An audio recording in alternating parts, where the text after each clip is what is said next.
welcome to another episode of the Black Guy Who Tips podcast. I'm your host, Rod, joined as always by my co-host, Karen. and we are here to give you your daily dose of blackness and news and pop culture and whatever else it is you need to get from this podcast. Humor, whatever, 8 days into the new year, ready to, kick this thing off. You know what we doing. The official weapon of the show is folded chair, that's right. And the unofficial sport, bullet ball extreme. As always, leave us 5-star reviews. I just posted on Instagram some of our latest 5-star reviews so people can see what the folks are saying out there about us. And you can you could be featured on our Instagram. Leave us a 5-star review on Apple Podcast, and maybe we'll take a screenshot and tell everybody, hey, be like this person. We appreciate y'all. We do. Contact info, it's all in the show notes. Y'all know how that goes. It's in the notes. It's right there in the show notes, even how to listen on Crowdcast and all that stuff. I'm trying to think of anything else. That's about it. Yeah, let's go ahead and get into the show. Karen, is there any banter stuff that you got? No banter for Karen. I don't think I got any either. I don't think I do. I'm thinking, but I don't like the and it's not really quote unquote banter. Well, I mean, this is all about whether I'm gonna play the song, so we put a commercial here or not. To be honest. Okay. So yes, banter. Yes, I guess so.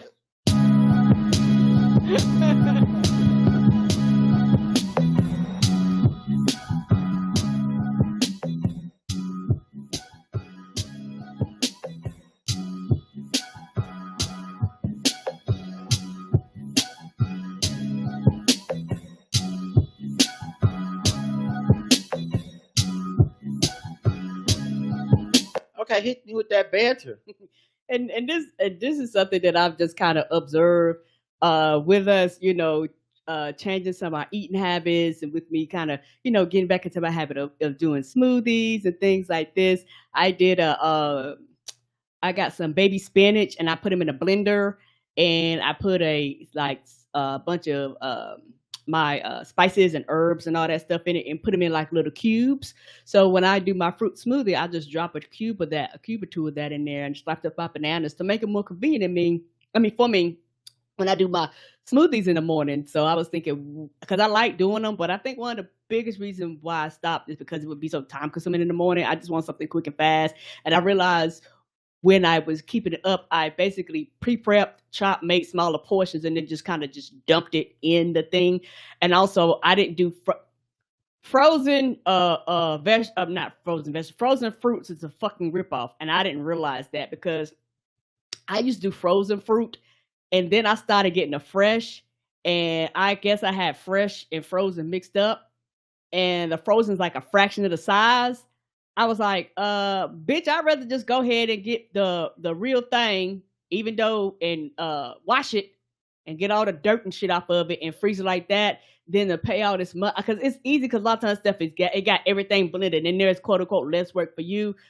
But the pieces are like so much smaller that you're like, no, I'd rather go ahead and get me fresh strawberries, fresh blueberries, and mangoes, whatever you're gonna do, chop it up, put it in the freezer. Because what I do, I put it on like a cooking, like a baking sheet with what you call that, a liner and parchment paper, so it won't stick, and freeze it and do it. Like somebody said, you could do that with avocado, you could do that with bananas, you could do that and just kind of just do a hodgepodge or whatever fruits and shit you like, and blend it up. And it's really, really quick and really easy in the morning. And also with mine, I mix like oats and flaxseed and stuff like that in it too, to kind of get those things in your system without you kind of having to go out of your way in your diet. And something else I realized, when you start doing a lot of this stuff, you go to the bathroom a lot more often. And I was like, because I go to the bathroom, but it's like almost like a schedule. It's like, okay, this such time, and you fucking around. And I was like, oh, okay. So I'm glad I'm at the house, versus you at the job, and then 11 o'clock or 10 o'clock, whatever's your poop time, because your food is like, you better go. All right. So we got Karen's poop corner. I just wanted to say that I was out today or whatever, and I don't know if this happens for other people, but sometimes when I'm out, based on like the weather, time of day, sunshine, whatever, sometimes there's certain weather and temperature and stuff conditions that make me want to listen to specific albums. I don't know if that's a thing for other people, but it's like, January kind of reminds me of certain like Tribe Called Quest for some reason. In the South it's sunny in January a lot of times, even though it gets dark early, it's still kind of sunny. And warm enough to be out walking and stuff. And like certain, like, I don't know, like today I was just riding around and the weather just made me feel like listening to Erykah Badu Worldwide Underground. That's one of my favorite albums. And so I just was bumping that all day and was just like, I don't know. So I don't know if other people have that. I know people just get in the mood for an album or something, but specifically like just certain times of year and stuff, and certain, the fall also is big Tribe, Outkast, for me. So I don't know. Just something I was thinking about. Let's get into the news.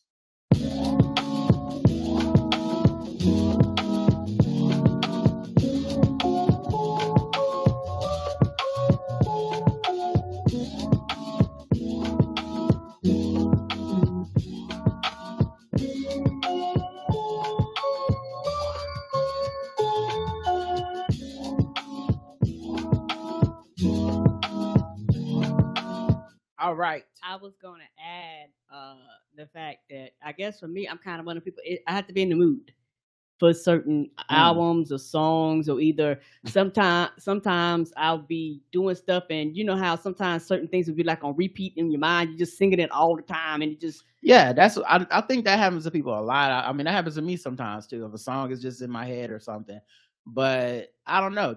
I'm specifically mean like you go outside and it's hot and it just be like, oh man, I need to listen to fucking Summertime. I need to listen to that whole album. Like like that type. I have to hear Home Base all the way through the day. Just something I was thinking about.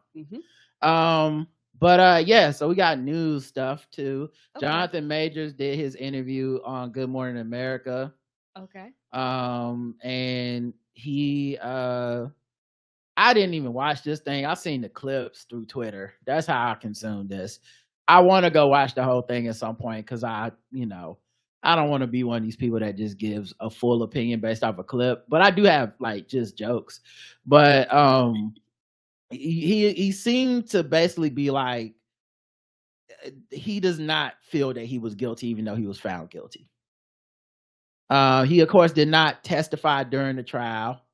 But that's not unusual. A lot of times defense tells people innocent or guilty, you don't want to get on the stand. Right. But these are the clips they put out for it. This has been very, very, very hard and very difficult. It's freezing a little bit. He said, and confusing in different ways. But yeah, to me, he doesn't sound like a guy who's like, I did what I'm being accused of. He seems like a guy that I guess believes he's, innocent ultimately. Let me see if I can pull up in a different window. Let me see. This has been very, very, very hard and very difficult and confusing in many ways. Jonathan Majors breaking his silence just weeks after a Manhattan jury found him guilty of misdemeanor reckless assault and harassment of his ex-girlfriend, Grace Jabari. The actor, at times, emotional. Oh, sorry. It's interesting, too, because, like, he is an actor, so, and I try not to do this, but it's how it works. If an actor shows any emotion, people will always be like, yeah, but you're an actor. So it's like actors exist in this space where we can hate them no matter what they do. Like if they're like, it's like, oh, they're not really crying, they're not really happy, they're not really sad, they're not really mad, it's all acting, it's all a trick, because actors don't actually have emotions at all. They're just fucking blank slates, but anyway, I'm not saying he's fake crying or not. I just I'm anticipating what a lot of people will say, which is yes, him crying is fake. We have to believe, that he's not, he doesn't feel sad. I haven't seen my daughter in a long time. you know, and a lot of it has to do with this situation. In a split verdict, Majors was found not guilty of 2 other misdemeanors, assault with intent to cause physical injury and aggravated assault. They're saying you didn't intend Right, to injure her, right, but the result of your recklessness Right. injured her. right. Were you reckless? I was reckless with her heart, Not with her body. not with her body. The physical altercation started inside an SUV after Majors received a suggestive text message from another woman. Hours later, after Majors placed a 911 call, police found Jabari unconscious on the closet floor in their apartment, as seen in this body camera footage. You feel that you did anything wrong on the night of March 25th? If you could relive that night? I wouldn't have picked her up. I wouldn't have picked her up. I wouldn't have put her back in the car. I wouldn't have tried to keep her in the car. I would have gotten out that car and ran immediately. The two met back in 2021 on the set of Ant-Man and the Wasp: Quantumania. The prosecution has described your relationship with Grace Jabari as tumultuous and abusive. How would you describe that 2-year relationship? I loved Grace. Our relationship was not healthy, you know, and that began to reveal itself over time. Why'd you stay? I was scared. With the red flags, I found that, I use this word, I said, oh, this is dangerous. This is months before the incident. I should have been brave. Now, here's the thing. I don't know if they go on to ask him about this, but everyone's talking about the night in question. And I'm not really knocking people's interpretation of the night in question. I don't know how anyone can be 100% sure what happened. I think people have their own agendas and motivations for what they want to believe has happened. I think the point I've arrived to is she probably did take his phone, probably did see text messages from some other woman. And in the scuffle to get his phone back, the scuffle to get her off of him, she was injured and hurt her finger. I don't know, exactly how and all that stuff. We weren't in the jury. We didn't see all the evidence. But what I think will always kind of befuddle me is why the text messages and the communications from earlier about her going to the hospital and him telling her to lie and telling her not to go to the hospital because she won't lie to protect them. That just felt like something that a person that injured somebody and wanted them to cover it up would say. And I just don't know that there's multiple interpretations of that. And I haven't really seen people ask him specifically about that. Because I think the night in question, I can believe that he believes I didn't do nothing wrong. I can see that. Like too. it does. Like we saw the footage and shit. We saw, even when you see him push her back in the car, it's not like this. And then he went in there and started hitting her or something like that. And we see all the footage of him, trying to literally run away from her and all this shit. And so there is something there to where like, I could see that version of events. I'm not trying to be so like, no, this motherfucker's Ike Turner, but what about that other shit? And why doesn't that come up more often? A lot of it is because some people feel like, well, that's not what he's a quote unquote on trial for, but it was evidence and it was presented to the public. And I'm trying to be funny. So it's like, we know these things exist. Because now when you're saying it was a toxic relationship, I wish I had seen the red flags. Well, we saw the text you sent. We heard what she said, you hit her, and then we have text you going, don't go to the hospital. So whose red flags? Because he's making it sound like I would have got away from her because I realized she's dangerous and she's the problem. And I feel like he's trying to throw this whole thing on like, bitches be crazy. And I mean, she just went crazy on me. I mean, what am I supposed to do? And like I said, maybe in the context of that night, I can see people buying that, but I don't see anybody bringing up that shit. Even his like super duper defenders on social media, they act like that shit was not like that did not happen, or just like there's no need to talk about that. And to me, I'm like, that's probably the most damning thing, which is to me, you look. I mean, at least give me the explanation of why I shouldn't think that that's about you fucking her up and then being like, don't go to the hospital. Agreed. I should have said, no, this isn't working, and I should have walked away. And I didn't. Troubling signs in the relationship were revealed when prosecutors presented text messages where Majors expressed suicidal thoughts, saying, maybe I'm such a monster and horrible man that I don't deserve it and should just kill myself. Were you suicidal?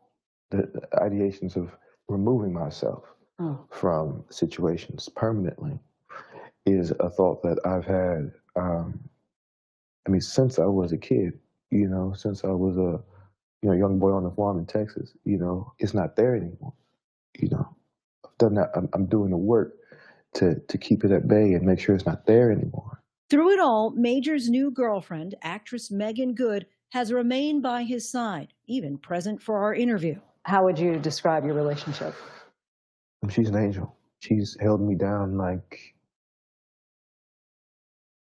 a Coretta, Now, this is the part that went viral.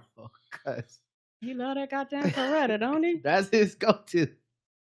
That's his go-to. Nigga, are you changing any laws? Or I do not understand.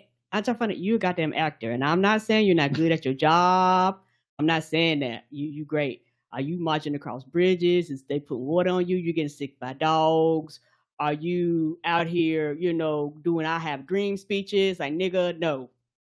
Yeah, I think especially with us being introduced to his like Coretta thing through that the recording where he was yelling at this white woman to be his Coretta and to hold him down because he's a very important man for his race and all this stuff. I don't think, as much as I have loved his work, I don't think I've ever thought of this dude as anything more than just a great actor. Agreed. I don't think I've even heard until just recently when people decided to be Team Jonathan Majors on social media. I had never heard anybody even imply he was any more important than just being a good actor. It's only until that clip came out, and now with this shit that they're like, man, you have to understand what he's trying to say. See, what he mean is, and I'm like, yeah, I don't know that. I don't think it is. I don't think it is that. I think it's a dog whistle to a lot of black folks online, the type of black folks I'm talking about, that will jump into the fray of a racial discussion and go, oh yeah, a white woman's trying to take a black man down. And then that's as far as they need to think it through. Fuck the text messages. Fuck the the recording. Fuck all that shit. This is just, he is MLK. And it seemed like the only thing him and MLK have in common is, dating a white woman and cheating. Those are only two, like, and being black men. And you know what's so funny? Yeah. I'm just not thinking about this. It's funny how when black men do something, all of a sudden they have to be historic. You start historic or okay, historic. When I mean like no, you say historic. I didn't know. I mean historic as far as they have to be. Emmett Till, they got to be MLK, they got to be Malcolm X. Right. But yet when women come up, you don't actually go across history and be like, she's such. Everything is fuck that bitch, no matter what she do, she wrong. Mm-hmm. It was interesting too, because the people was like, does he have a Coretta Scott King fetish? Because I was like, does he want to like fuck Coretta? What? How often is this going to be the example? Because it's just like, this your go-to. But I think honestly, subliminally, what he really is saying is a woman that puts up with a lot of shit because she's with a great man is how people view Coretta Scott King. Mm-hmm. Because if you ask these people anything more than about Coretta Scott King, they're just gonna say wife to MLK, not activist in her own right. Not she did shit, that man died and she still continued to do shit, but fuck all that, because all that matters is MLK's wife. And for a lot of people, that's the beginning, middle, and end. Like, she wasn't a whole ass human being before she met that nigga, and a whole ass human being after he died. Yeah. I'm so blessed to have her. The relationship is Still fresh, but I think I found her. The March 2023 incident thrust Major's dating history into the forefront. A Rolling Stone article back in June detailed multiple allegations of abusive behavior dating back to Major's relationships in college, allegations Majors vehemently denies. His attorneys offered past partners to defend him. Have you ever had issues with domestic abuse? I've witnessed it, but never participated. I mean, I've been smacked up before, but yeah, never exercised it. Those relationships went back to when I was, 21, 22 years old, and I just think, was I a jerk? Was I, a mean guy? And I go, yeah, knowing what I know now, like, oh, severe depression, childhood trauma. I've had very few relationships, so I can gather what situations we're talking about. Yeah, I was not the best boyfriend all the time. But never hit a woman. Never hit a woman. My hands have never struck a woman, ever. Yeah, I don't know, just because of the text messages with the hospital shit. But if you're talking about those other relationships, I read that Rolling Stone piece.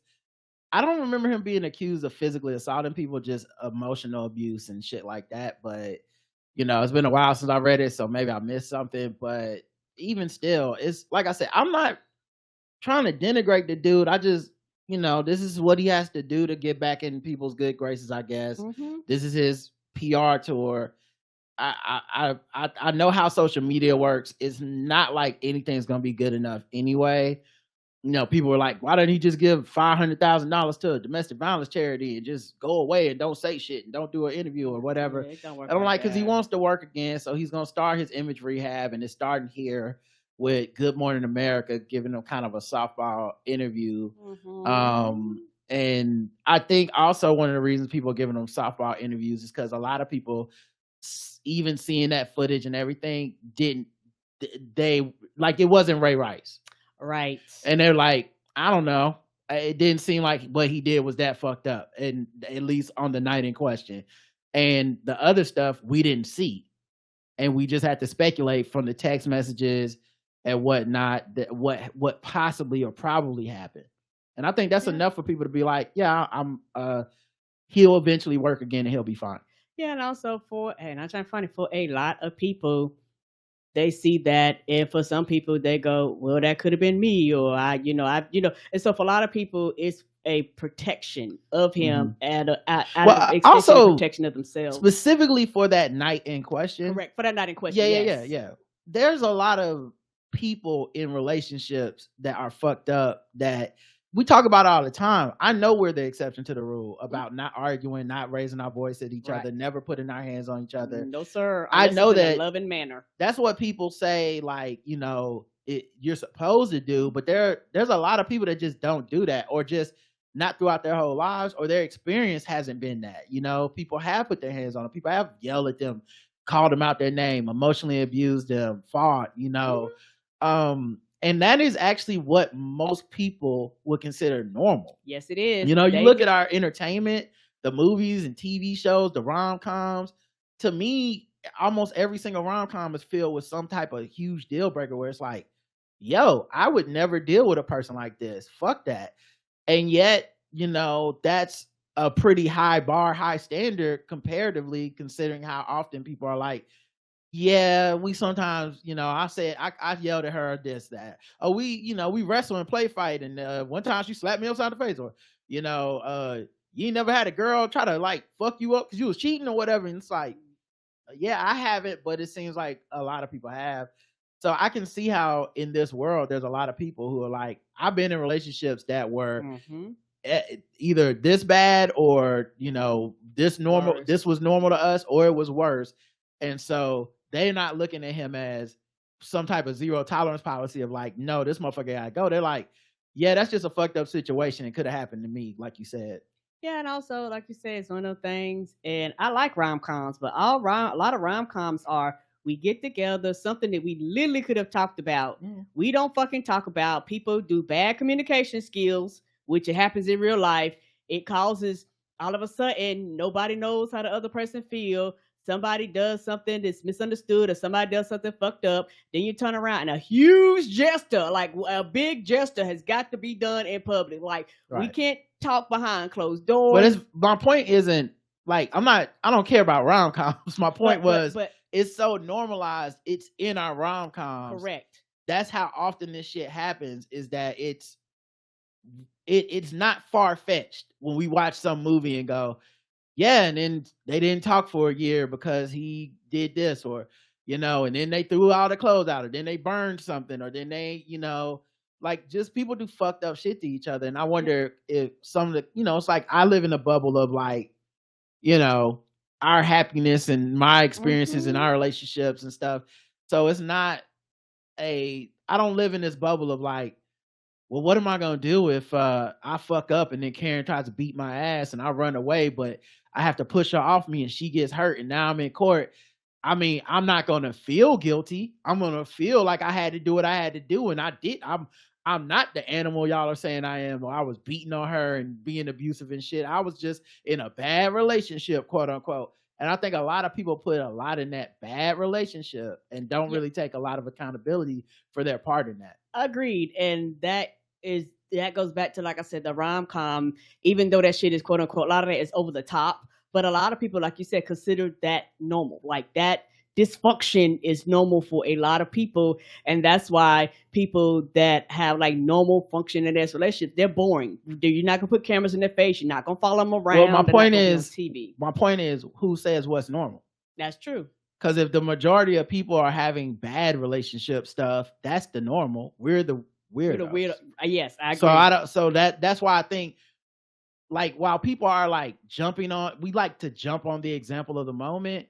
I think there's a distinct possibility this guy works again and like to some extent will be okay, because I don't think the evidence people saw is as compelling as like I said, that Ray Rice tape, or something where you just see a man like physically assaulting a woman, not in like self-defense, not in trying to get away, not in whatever. You just go, he beat that woman down.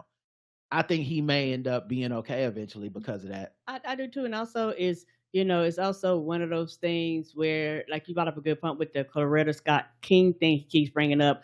A lot of that is, quote unquote, society tells straight women to just deal with whatever a man does. And regardless of how he treats you or what he does to you, you're just supposed to just sit there. You're not supposed to have any wants or any desires or anything outside of him. And if you do, there's something wrong with you. You don't, quote unquote, want to fight for love or whatever the case may be. And a lot of that is, like you said, that romanticizing shit. Well, that's also just, that's our misunderstanding of what Coretta Scott King was. Right. That's just what people think the symbol of Coretta Scott King was. Like I said, she's an activist in her own right. So this idea of her just sitting at home waiting on MLK is something we fictionalized to make ourselves feel like, because he was such a great Jesus figure. That's the reason we don't talk about his cheating, and the reason we don't talk about his relationship with a white woman and stuff like that. We don't talk about that shit because it would take away from the deity status. But in order for him to have deity status, we must then again make him sinless, and that makes her less than three-dimensional, because everyone becomes a support figure. The Virgin Mary essentially is Coretta Scott King for that.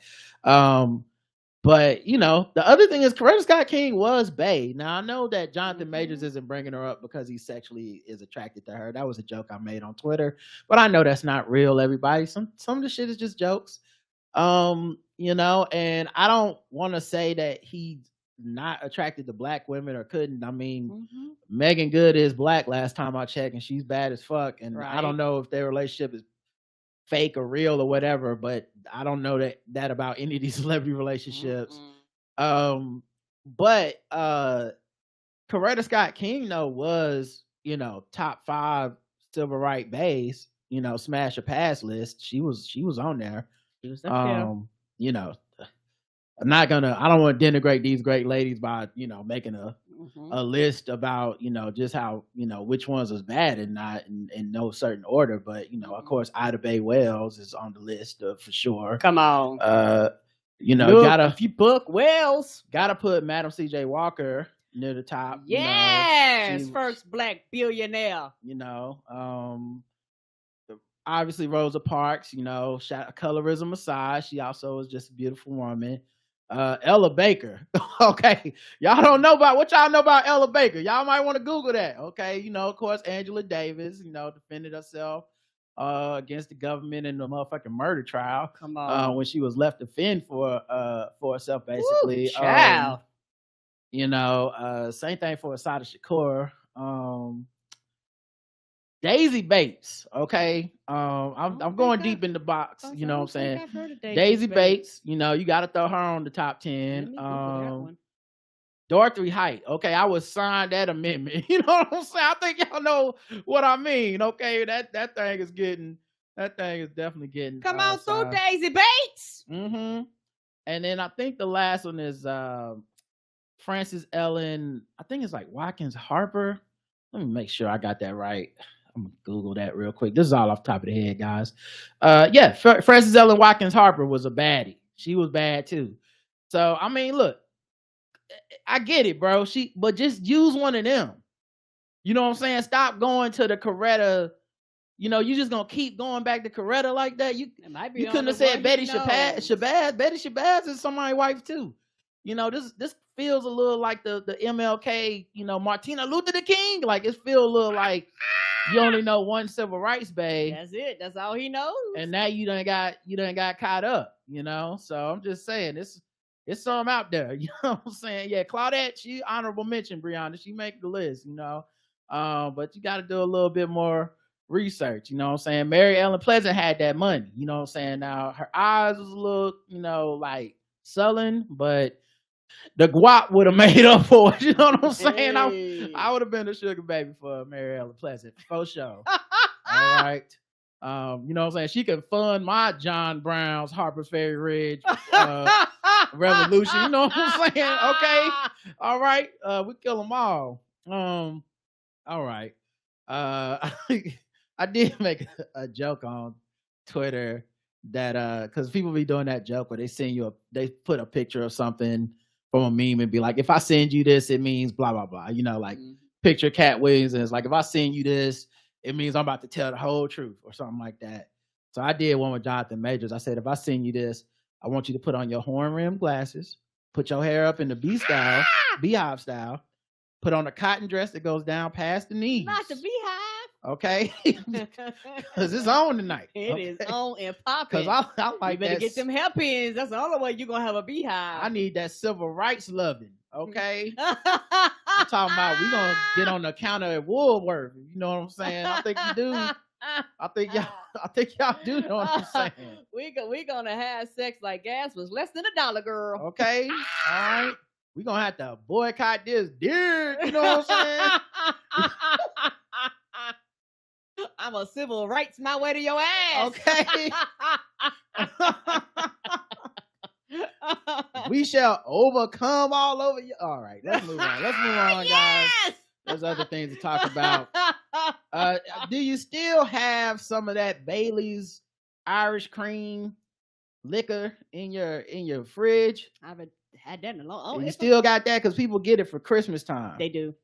Well, experts are saying, hey,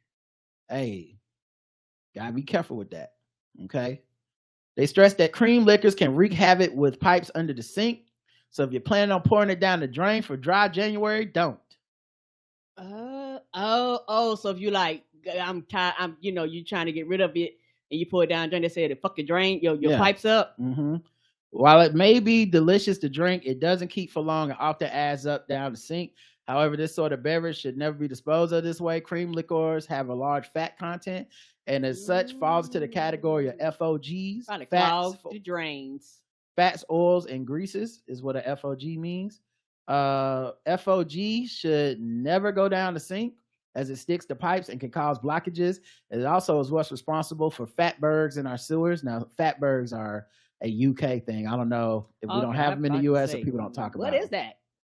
It's like a collection of like debris and fat and all this stuff that gets stuck in the sewer, and it ends up like being a rock like mass of waste, and it can it's made of non-biodegradable solids such as like wet wipes and stuff like that. Ooh. So they call them fatbergs, and they can clog the sewers. So yeah, while other experts have stressed that due to its consistency, Bailey can collate in the U-bend of a sink and cause blockages in the same way hot cooking fat and oils can.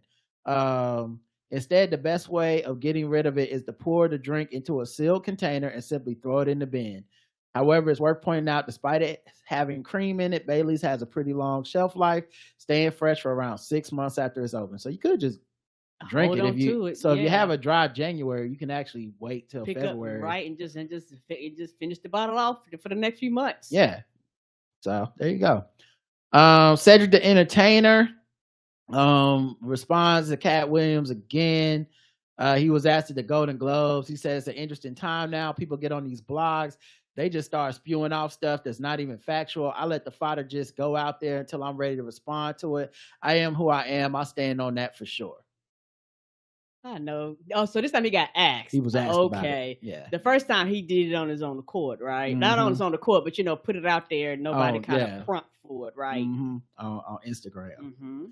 Yeah, it still ain't gonna matter. Alaska Airlines Boeing jetliner that suffered an in-flight blowout. Yeah, we covered the other day. Yesterday was restricted because of concern over warning light. Oh. So they wouldn't let it take flights to Hawaii because it had pressurization warning lights light up 3 different times. This same plane? This same plane. This exact one. Why the fuck was it in the sky? They decided to restrict the aircraft from long flights over water so the plane could return very quickly to an airport if the warning light reappeared. Child, y'all trying to get sued. They cautioned that the pressurization light might be unrelated to Friday's incident in which a plug covering an unused exit door blew off as it cruised about 3 miles over Oregon. The warning light came on during 3 previous flights, December 7th, January 3rd, and January 4th, the day before the door plug broke off. They said they didn't have all the details regarding the December 7th incident, but the specified the light came on during a flight on January 3rd and on January 4th after the plane had landed. NTSB said the lost door plug was found Sunday near Portland, Oregon by a school teacher who discovered it in his backyard and sent 2 photos to the safety board. Oh, so they can come get it. I guess. Yeah. Thank God nobody was out there and could have got hurt by that. Right, landed on somebody. Investigators will examine the plug, which is 26 by 48 inches and weighs 63 pounds. They want to see signs of how it broke free. Child, you could have killed somebody. And I think they said it was 10,000 feet in the air when that bitch fell off. Mm-hmm. Woo! No, not that. No, they were only 3 miles in the air. Oh, they had just taken off. Thank goodness. Oh, because if they would have been really high in the air or some shit, who knows what would have happened? Right. So yeah, we'll see what if anything else happens. I think United Airlines did. Didn't they say the government asked them to ground planes or something because of this? Well, I think I started with they're grounding these planes, but United Airlines did some type of checks on their fleet of these specific airplanes, and I think they've already found some that did not have the bolts tightened on that panel, that door panel, like it weren't tight enough. So yeah, man, this is a horrible look for Boeing. Yeah, because the problem with Boeing, if you watch any of those documentaries, a lot of it is like, hey, that plane is like their highest and most selling plane, but have had the most issues out of all their planes. It's out there, going platinum, but everybody's like, your plane got problems. Yeah. So yeah, and it just looks real bad right now for Boeing, and I'm sure it's a scary time for people flying. I mean, to me, it's also that thing where it's like, it's probably the best time to fly right now because they definitely double checking everything. But at the same time, it's like scary knowing everybody was just out here, you know? Right. And it's also, one of those things too, to Republicans trying to defund all these fucking federal agencies. Y'all know what one of them do? Make sure fucking planes go, y'all. One of the jobs of the federal government is to be sure you don't goddamn die in the air. That's their whole fucking job. Yeah, this was a different spin on Ran Off with the Plug. Nerdy Sensei says the mechanic said to keep the plane under 60, he shouldn't shake the door loose. Yeah, that's a joke I would have made about Spirit Airlines, but now I'm like, fuck, I guess it's everybody. This a man with a cigarette hanging out his mouth. Like TV, I think TBS Summer said, I know my plane. Right. We gonna get there. Don't worry, the light come on, we still got another 100 miles of gas. Don't worry about that. Don't pump the pedal too hard. I know my car. I know my plane. We just gonna keep it slow and low. We ain't gonna go too high. All right, everybody turn their electric devices off. I don't want to drain the battery. Yeah. Oh my God. I don't really give a fuck about this Golden Globe story. Oprah denies that Taraji P that her and Taraji P Henson have a feud. She says, I would step in to fix Color Purple set issues like no food at rehearsals. I'm not in charge of the budget. So Oprah told Entertainment Tonight, people are saying that I was not supporting Taraji. Taraji will tell you herself that I've been the greatest champion of this film, championing not only the behind the scenes projection, but also everything that everybody needed. So whenever I heard that there was something someone needed, I'm not in charge of the budget because that's Warner Brothers. That's the way the studio system works. We as producers, everybody gets their salary and everybody's negotiated by your team. And so whenever I heard there was an issue or there was a problem with the cars or the problem with food, I would step in and do whatever I could to make it right. And I believe that Taraji would even vouch for that and say that it is true. Now, Taraji has already vouched for that and said it as so much on social media. But people fucking want to hate Oprah. I don't know what it is.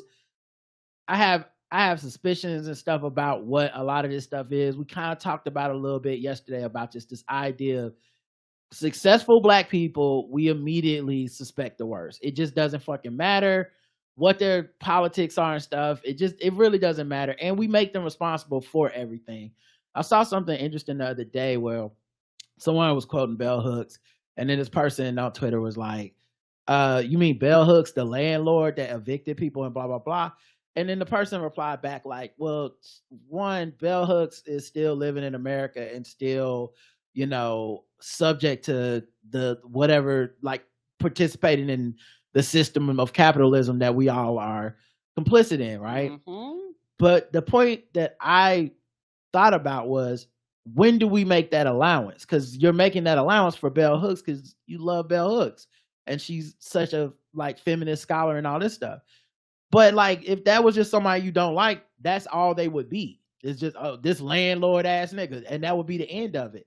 Because we're human and people, pick and choose their heroes when it comes to this shit. Of course. I try my best to live in the complexity of humanity and accept that, like, I try. Yes. There are very few people that are just so like, like Donald Trump, where you're like, fuck, man, I can't, there's nothing, this person is just hurting people. That's what they do for a living.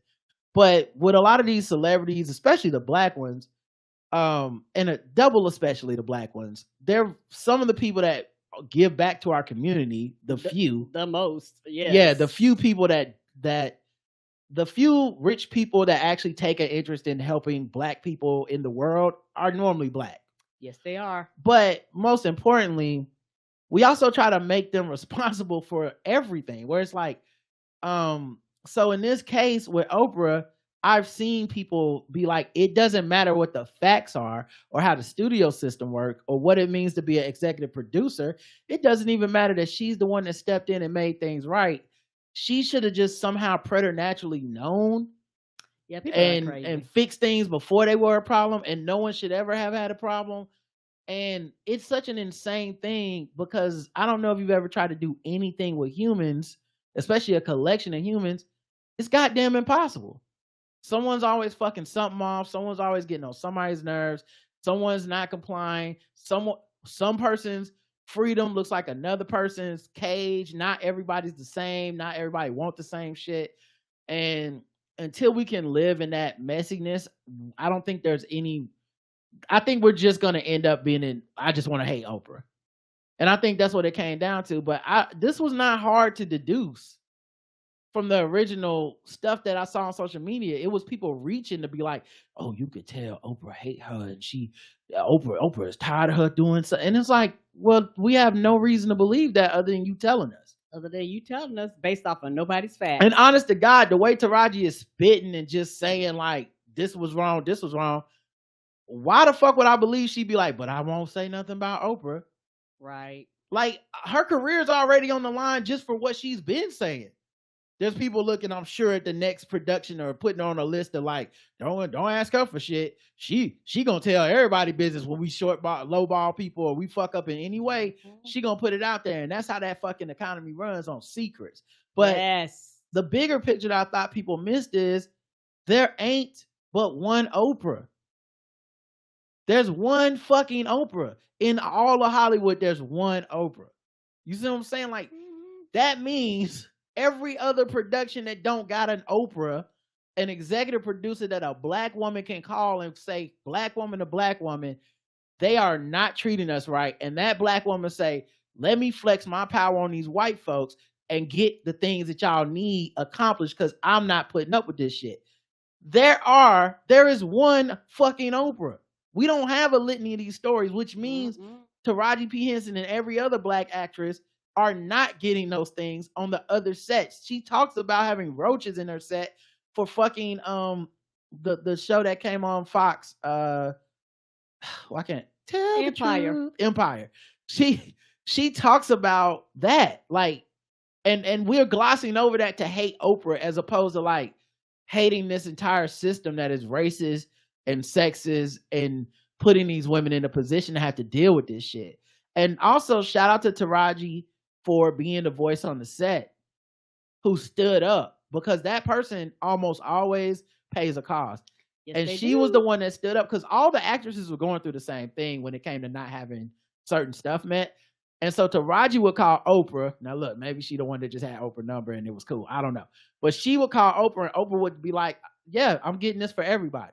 These are bare minimum basic things. No, you should not have to get a rental car and drive yourself to the set.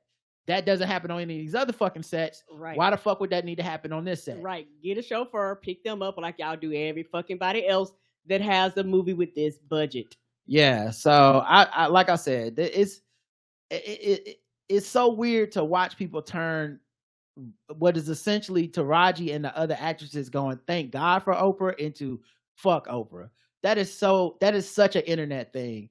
And it's like I said, it's one of the scariest parts of the internet, that we need our own set of facts. It's why I say liberal people, progressive people, black people, whoever, the internet speaks the same language. It's just different.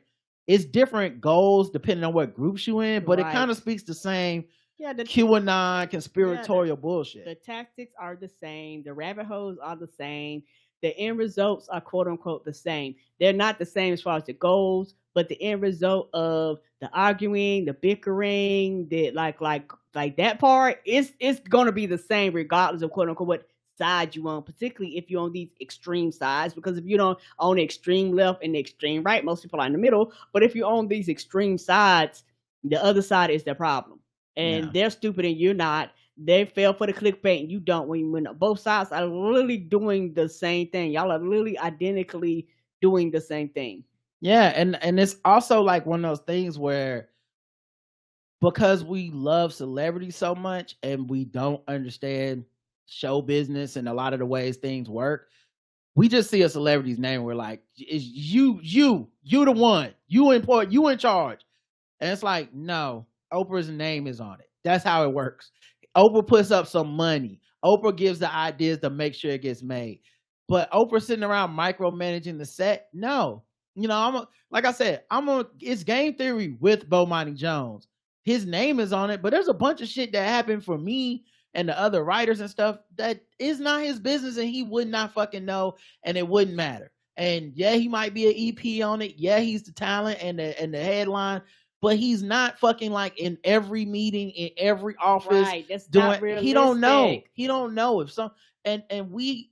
I think this is one of the bad results of the Me Too movement and the social media like hyperbole is that we're like, oh, if someone was sexually harassed on the set of First Take, why didn't Stephen A. Smith do something? And it's like the amount of ignorance to how things work that you have to go to that conclusion. It just lets me know you just know that that's the most famous name. Yes, So you sir. you're so obsessed with celebrity, you don't think about it. This is my big gripe about the Ellen shit. And motherfuckers don't want to hear it because they just wanted to hate Ellen for being like a fake nice white woman. But I'm to this day, and I still feel the fucking same. I'm not convinced that she was this evil bad person. Me I either. really think that set was run. They had two producers that when you come down to the actual charges or the allegations, they had two executive producers or showrunners or whatever that everyone was like, these are the motherfuckers that were doing things. But what did they say? The next sentence was, but Ellen, who we don't know if she knew any of this shit, Ellen didn't stop it. Therefore, it's her fault. Why didn't this woman fix everything? And we hate and are jealous of these kind of motherfuckers. So it's like, yep, her fault. That's all I got to hear. Ellen got to go. And then when the show's canceled, here come all the employees. Yes, crying. Why y'all cancel the show? The fuck you thought was gonna happen? Yeah, because we're obsessed with celebrity. We don't know how to take something and go, you know what? They should probably fire those two producers. Maybe this is a wake-up call for Ellen. Maybe Ellen needs to be a little more hands-on. Or maybe Ellen needs to they need to have a sit-down meeting where Ellen's like, guys, I never told anybody, don't look me in the eyes. What's funny? Maybe we need to have checks and more checks and balances. Whatever they need to do. What was funny about that was I remember reading every fucking story at that time. No one ever had an account of like, and then Ellen said, don't look me in the eyes. It's always like, someone told me not to look her in the eyes. And one day she came in a meeting. She didn't seem very amused. And I was scared. And I'm like, yes, the whisper campaign and it being a woman, real easy to do that to somebody. Because people are naturally distrustful of women and they think women are bitches. And no matter how much you fake smile, quote unquote, or they feel like it's a fake smile, even if it's genuinely who you are, it don't matter to people. Yeah, I think Oprah is one of those people that, you know, we got to get at her for not being our mom or whatever the fuck people, whatever the problem is, if she didn't fix the world. A woman sues a dentist after 4 root canals, 8 dental crowns, and 20 fillings in a single visit. What? Mm-hmm. Oh, somebody was like, how much that insurance paying? Max them all out. The fuck is this? A Minnesota woman has sued her dentist after receiving 4 root canals, 8 dental crowns, 20 fillings in a single visit. Kathleen Wilson filed the lawsuit last week in Hennepin County District Court, accusing Dr. Kevin Moldrum of Moldrum Family Dentistry in Eden Prairie, Minnesota, of providing negligent treatment in July 2020 that caused significant injuries to Wilson, along with providing an unsafe dosage of anesthesia and falsifying medical records to cover it up. Mm-hmm. Yeah, because I'm not funny. Insurance companies would be like, hey, like, dog, like, this is abnormal. Like, you're gonna have to prove that we need all this shit done in one setting. Like, this don't make sense. Most people kind of space this shit out or something. Like, you was like, we gonna do all the work today, no matter what. That don't make sense. Yeah, I mean, I don't want to blame the victim, but I don't know. I feel like at the filling number 7, it's like, what's going on? It's a lot of work, doc. Another root canal? Do I even have that many roots? Yeah, and on top of that, she probably was drugged. So yeah, she was drugged. Right. I mean, how else could you do all this work if she wasn't drugged? She would have died. She would have went in shock and the pain, you know. But yeah, when you came in and he was like, "You'll be a dentist. You have a talent for causing things pain." Come be a dentist. Come be a dentist. People will pay you to be inhumane. Yes, that's my jam.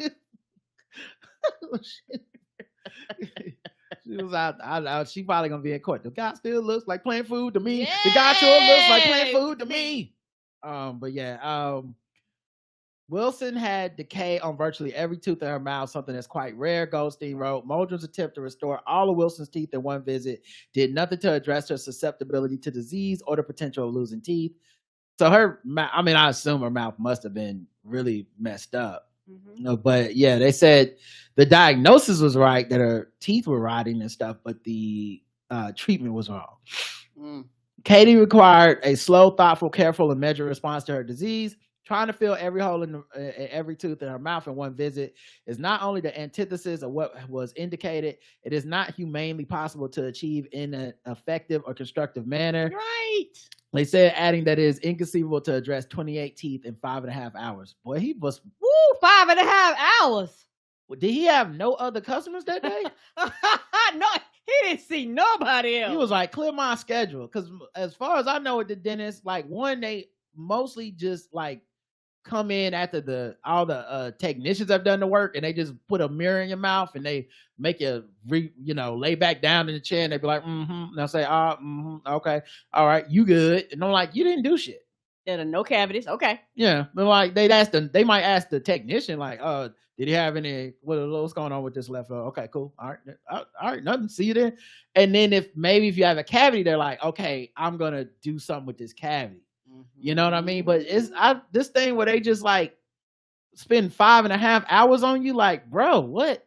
Are we not having like an oral surgery? Was he like, clear my schedule? As soon as he seen her mouth, he was like, oh no. Yeah, you ain't trying to get them healthy, nothing. What is I would sue you do? Unless she was like Bill Murray, I don't know what the fuck he expected her to do.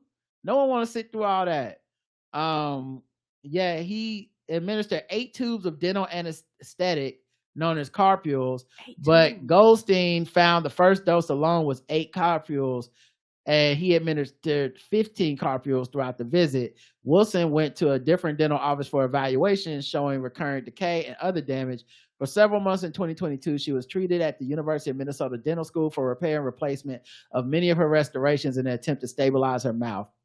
If all of Wilson's teeth end up having to be removed and replaced with implants, Goldstein said all of the work that was done and all the expenses associated with it would have been for nothing. She said she suffered pain, embarrassment, disfigurement, and distress. She's asking for $50,000 in damages, for at least $50,000. That's all. Yeah, I'm sure that they're gonna throw some emotional on that. Cause you come on, buddy.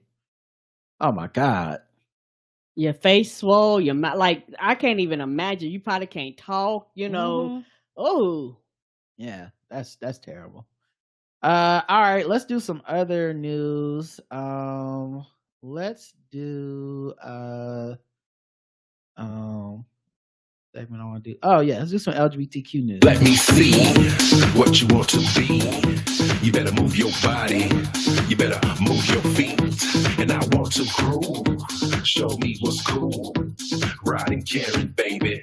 LGBTQ news. I try to take it down, but we still around. We lit. I try to still shine, but we on the ride. We lit. But you can't do what we got to do. We lit. Black guy from Tips. LGBTQ news. All right, let's get into it. LGBTQ news. Speaking of which, low-key, Pauly Murray. Pauly Murray could have been on the list. But Pope Francis calls for a universal ban on the despicable practice of surrogacy. Only weeks after he approved blessing same-sex couples, Pope Francis has spoken out against the practice of surrogacy, likening it to human trafficking. Now, isn't that interesting? You bless same-sex couplehood, quote unquote, not the same as marriage. Don't get ahead of yourself. We're not calling it marriage equality. We're not blessing your marriage. We're saying if you have a civil union, we'll throw a little holy water on you. Also, we won't do it at the same day that you get married, because that would look like we were blessing the marriage. So, these are our rules. New pope, you know what I'm saying? Same old recipes. But one thing that happens a lot when LGBTQ couples have LGBT couples want to have children, a lot of times they have to use a surrogate. Yes. Or they have to use surrogacy. Yeah, there are people that are straight to use surrogacy. I was gonna get to that. Right. There are people in cis het relationships. Yeah, they go, I want my egg and your sperm. It don't matter the incubator. I just want the child to quote unquote biologically or DNA wise be ours. He says, I consider the despicable the practice of so-called surrogate motherhood, which represents a grave violation of the dignity of the woman and the child based on the exploitation of situations of the mother's material needs. He said in a recent foreign policy address. That's not true. Everybody that's a surrogate ain't poor. Yeah. Pope Francis then called for a universal ban on surrogacy, saying a child should never be the basis of a commercial contract. He has previously referred to surrogacy as uterus for rent. Now, what's interesting about that is there are also people, hardcore right-wing people, that also say adoption is child trafficking. How is it I know, I didn't say it made sense. This is what they would be saying. The practice of surrogacy has long been controversial. Some argue it exploits women, while others believe women deserve the power and the agency to decide how they want to use their bodies, especially when strong contracts are in place to protect both the parent and the surrogate. In the United States, the surrogacy industry is highly regulated, whereas in some countries like Italy, the practice is banned altogether. So yeah, they didn't get into like some personal examples, but yeah, fuck this dude, man. I know it. On the one hand, like, he is the most progressive pope, but on at the other hand, I feel like he does a lot of tricks with his words, where it make it seem like the church is progressive when they're not. Mm-mm. You know, they're like, we want to erase the social stigma, but not really. And you know, because of the way my beliefs are set up, I'm like, go in the room and come out and just be like, yeah, God said it's cool, and just move the fuck on. I don't even know what the problem is at this point. You the pope. Ain't that what you do? Just like go in the room for like an hour, come back. Yo, I talked to God. He said, yo, if you gay, it's cool. You can still get married, same as everybody else. No problem. And make sure y'all still tied 10%. Just get the money or whatever. Like, I don't know why this got to be a problem. But speaking of people speaking out against homophobia and whatnot, Joe Biden boots Uganda from trade deal over horrific kill the gays law. The U.S. has removed Uganda from the list of nations eligible to benefit from the African Growth and Opportunity Act due to the enactment last spring of its horrific anti-homosexuality act. In December 29th proclamation, President Joe Biden wrote that he had determined that Uganda, along with the Central African Republic, Gabon, and Niger, does not meet the requirements to continue benefiting from the trade deal. Accordingly, I've decided to terminate the designations of the Central African Republic, Gabon, Niger, and Uganda as beneficiary sub-Saharan African countries for purposes of Section 506A of the Trade Act, effective January 1st, 2024. The move follows Uganda's enactment last year, the Anti-Homosexuality Act, the law signed by Ugandan President Yoweri Museveni last May, made what it describes as aggravated homosexuality punishable by the death penalty. Now, what a lot of people don't know is there's this documentary I watched called, I think they call me Kuchu, that's really good, and it elaborates on just like, I think it was Uganda at the time that this documentary is like maybe 10 years old, I don't know, but it elaborated on the actual like problems that are happening there, and a lot of those problems are imported because it's Christian missionaries, white people with money from other countries coming in and going, here is a country where I can actually put forward unchallenged draconian homophobia that will not be challenged because I will line the pockets of the people in charge, and there won't be any resistance, and they'll pass these laws that essentially murder gay people.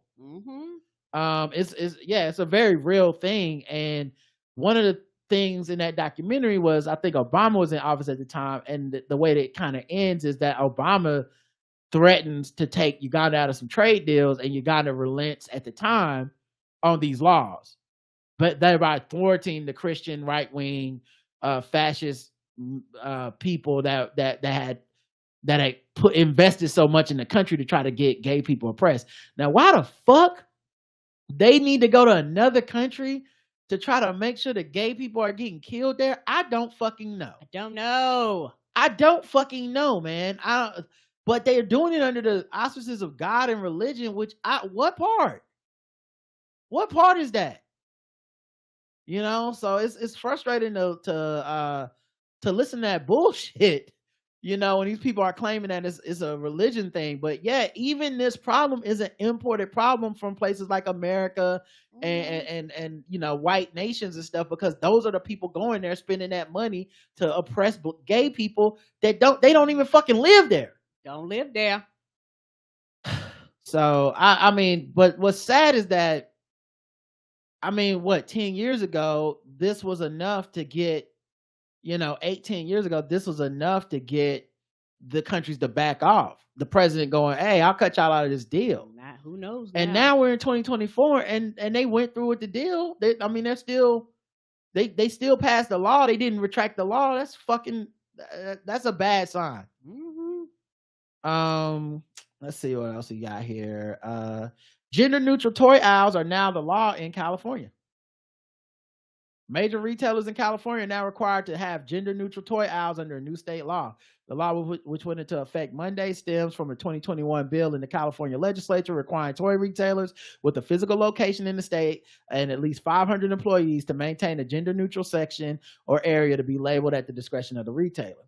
Okay, so you go through the whole store, but you have to have like a certain area of the store for the toys. Yeah, okay. Like I guess toys where it's not, because most toys are gendered and it's boy, girl. Yes, you know, Barbies and GI Joes, whatever. Mm-hmm. So yeah, stores failing to comply with the new law will be subject to a $250 penalty for the first violation and up to $500 for subsequent infractions, the bill text outlined. Now, who's going to enforce this? I do wonder. Right. You know, it's kind of like when North Carolina passes the porn law. You're like, who going to check? Who going to verify? You know, and obviously this is not a bad law in the way that the porn law is, but still it's like what are the enforcement things and what are you going to do? It sound mucky. And on top of that, they have like stipulations, which means a lot of times you have to be like a big store, you know, because 500 employees, that's a lot of employees. So basically your little small mom and pop places that have to sell don't have to apply by this. Right. Also it feels like a bigger problem than the store can handle. Like, and I don't mean handle in like they shouldn't comply with the law, but I mean like, a lot of the toy manufacturers send them shit that's like, this is for girls, this is for boys. Yes, they do. So do you go and just put, like, I feel like I would just put that label on the all the toy aisles. Yeah, like, don't buy what you want. Get what you want. It really don't matter what your gender is. There's no right or wrong toy for any child. Just blend everything together. Yeah, like I don't know. Gender neutral, pick what you want. Yeah, because it just seemed like this isn't gonna necessarily solve the problem, just because the problem is bigger than it's bigger than just like the toy aisle. It's the toy manufacturers too. And are they doing anything? Is probably not there any demand on like Mattel to be like, and we're gonna need some gender neutral Barbies too? Right. Or are they just like, they ain't got shit to do with us? So I don't know. Let's move on. Okay. You know, the Hornets game is about to come on. And we still on our West Coast swang. Let's play some Guess the Race. This time for Guess the Race. This time for Guess the Race. This time for Guess the Race. This time for Guess the Race. And we are not on the West Coast swing. I believe we're playing Chicago here. Okay. Oh, so we made our way back. Okay. I know we was on the West Coast for a hot minute. We was on there for like 2 weeks. I know they wasn't at home, so I was like, I mean, because I was thinking they weren't still home yet. My bad. Yeah, they back home, and I guess we'll see, you know, what the fuck happens or whatever. You know, who knows? Somebody get healthy, somebody go out. Somebody else get healthy, somebody get injured. It has not been good for the Hornets. It has not. Kind of sucked, but you know, whatever. Each night you live to play another game. You do. And we didn't get tickets to this game, which is why we're doing this show tonight. All right, Guess the Race time. Karen, you know what it is. I'm gonna read you some stuff. It's time for you. Guess the race of the people involved. Chat room plays along, and everyone playing is racist. racist. Ex-con busted for New Year's Day dildo battery. Oh shit. After being derided as a limp dick in need of Viagra, an ex-con retrieved a pink dildo from a bedroom shelf and battered his girlfriend with the sex toy. I show you a limp dick. According to cops who yesterday arrested the alleged assailant, investigators charged that Stephen Nerdin, 38, attacked the woman during 1:20 a.m. Confrontation Monday at a residence in Florida. Yeah. I don't think he's gonna beat the criminal charges, and he's definitely not gonna beat the need Viagra charges. It's not looking too good for him. Your case ain't too good. Yeah. Looking at the evidence. Yeah, like it's not lining up on your side. You know, they're gonna throw the dildo at him when it comes to the trial. Nerdin and the victim, a court complaint states, were arguing about their relationship when he became upset upon being told that he needed erectile dysfunction medication to address his sexual shortcomings. He allegedly then took the dildo and shoved it into the victim's mouth, the 37-year-old victim's mouth. The woman also told police that he punched her in the left eye while she tried to push him off. After being read his rights, he claimed not to remember using the dildo as a weapon, but recalled the victim had punched him in the right eye during the altercation. Oh, the old Jonathan Major. Arrested for domestic battery. Nerdin was booked in the county jail on first-degree misdemeanor count. He's being held a little $2,500 bond. Judge has barred him from having any contact with the woman he is alleged to have battered. Additionally, if he secures his release on bond, he will be fitted with a continuous alcohol monitor. Oh, so he was drunk. Blame it on the alcohol. Is that what he's doing? So He probably somewhere like, why can't you be my Coretta? All right, Karen. Guess the race of Mr. Stephen Nerdin. White, Karen says. Let's check the chat room, see what they believe his race is. And I know it'll take a second because there's normally a little bit of a delay. Flat cock white. Oh no! If your dick don't work, it don't work. That's not a race. Pink dildo that matches pink dick. I mean cock white. Says Mimi. White, pink dildo, white. Great man that expects his woman to conduct herself like Barbara Bush. White. Not Barbara Bush. That's hilarious. The correct answer is white. So everybody that said white, you got it correct.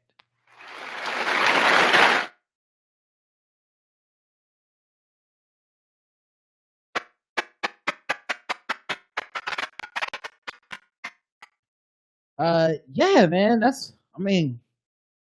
I hate to say it, but what a dick. But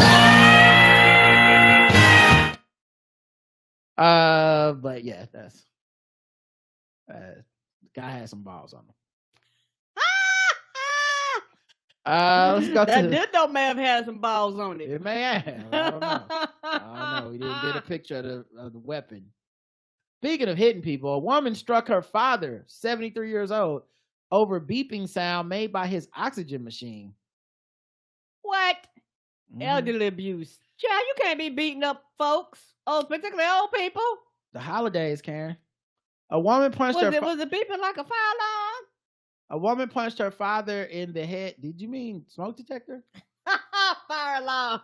Miss smoke detector.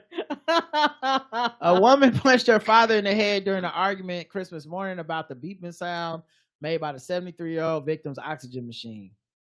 Yeah, and the thing is, I think people can even get used to like beeping because according to every amateur porn video I've watched, the beeping in the background with their smoke detector battery needing to be replaced, they never really stop and notice it. So I don't know why it would be such a big deal. I think that's why people tune it out. Right. So why can't she just tune this out? She admitted to, she's 49, Christina Granados, 49, admitted to striking her parent when questioned by cops who responded around 5 a.m. The victim told officers that he argued with his daughter about the oxygen machine making a beeping sound before Granados punched him in the left side of his head on December 25th, Christmas morning. Granados, cops reported, said the pair quarreled over his oxygen machine and due to the way her father was speaking to her. At first, as first reported by the Village News, Granados was arrested on battery of a person over 65, which is a felony. She spent Christmas in the county jail, from which she was released the following afternoon after posting a $1,000 bond. She's scheduled for a January 22nd arraignment. She's been ordered by a judge to have no contact with her father. Hope y'all live together because you got to find somewhere to stay. Mm-hmm. All right, Karen. Guess the race. Christina Granados. Christina Granados. Mm-hmm. Latina. Let's check the chat room and see what they believe. I wonder. She said she didn't like the way he was talking to her. What did she say? Like, I mean, hey, can you turn down the beep? And he's like, shut the fuck up, bitch. I'm like, oh, okay. You must want to get hit upside the head. Something happened. You're going to need that oxygen machine tonight. Spicy Latina says Trey. That's the only guess I see. White says Joe Spacey. Latina says Nerdy Sensei. Her temper was muy caliente. Latina. First quiet Latina ever. God damn. Rosie Perez Latina. All right. Remind me of West Side Story Latina. The correct answer, Latina.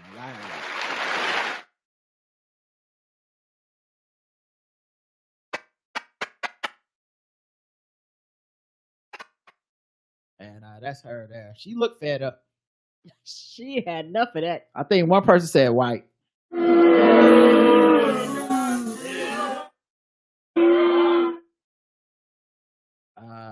Yeah, she looked like that shit. Like, was the beat too loud? Was it? Anyway, let's go to. It wasn't beeping for no reason. You ain't want to go find out why I was beeping. Right, yeah. It could have been low oxygen, anything. Well, Karen's 2 for 2, so you know what that means. That bitch was white. I ain't racist. How can I be racist about anybody or anything in my life? How can I? Call them niggas. Just call them niggas. It's time to get Gold teeth, gold chain wearing, fried chicken and biscuit eating, monkey ate baboon, big dive, fast running, high jumping, spear chucking, 360-degree basket. Let's keep it Christmas and let's keep it domestic violence. Christmas tree attacker busted for vase assault. Days after allegedly beating her boyfriend with a Christmas tree. So I think we covered that one. A Florida woman hit the same victim in the face with a glass vase on New Year's Day. Miracle Rivera. Ain't just 7 days. Miracle Rivera was arrested yesterday and charged with battering the victim inside the Largo residence the couple shares. The January 1st attack, cops say, occurred during an argument between Rivera and her 24-year-old boyfriend. The glass flower vase struck the man the glass flower vase strike left the man with visible injuries to his face. Yes, because depending on the type of vase it is, it's really made out of thicker glass. Mm-hmm. You know, just in case so it won't break real easily, so it can hold your water and stuff in there. Just break up with me. Child, please. Before you push me or hit me over an oxygen tank that's beeping to some shit, leave. Rivera was charged with aggravated battery with a deadly weapon, which is a felony. So I wonder, you should have left. The first charge was like a misdemeanor. Now look at you. Now you're getting a felony charge. She was also hit with a misdemeanor domestic battery count for allegedly scratching the victim on the face and abdomen earlier that morning. She is locked up in county jail without bond and is scheduled this afternoon for initial court appearance.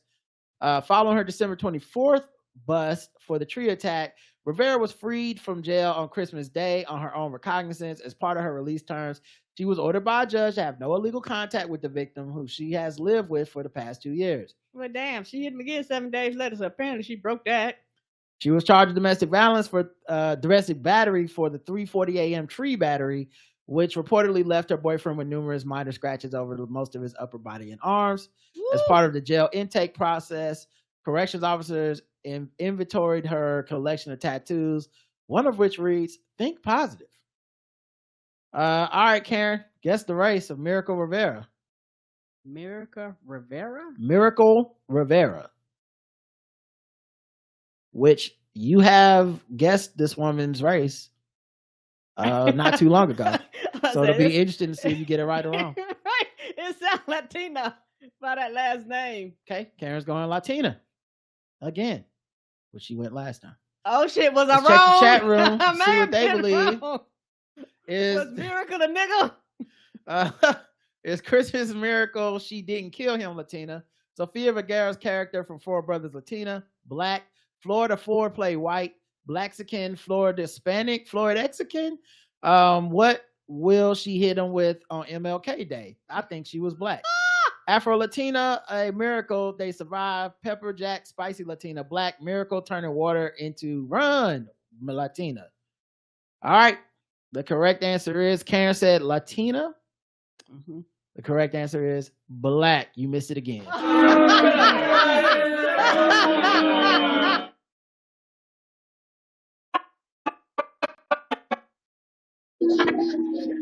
There's the same mug shot.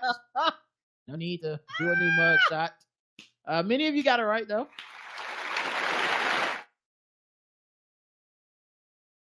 Child, when y'all be like, we covered that up, like we did. Y'all see, I don't be remembering none of the stories. Mm-hmm. All right, chat room, and that's why for the person out there to be telling me like how to do my job and be like, oh nah, that's why you got to try to make it harder for the guest. I know I don't have to make it harder at all. We can literally cover the same criminal 7 days apart, and Karen will be like, when do we even talk about this? When? So it just is what it is. It ain't worth retaining, y'all. I'm sorry. I have enough going on in my brain. All right, let's get to the last thing, which of course is sword ratchetness.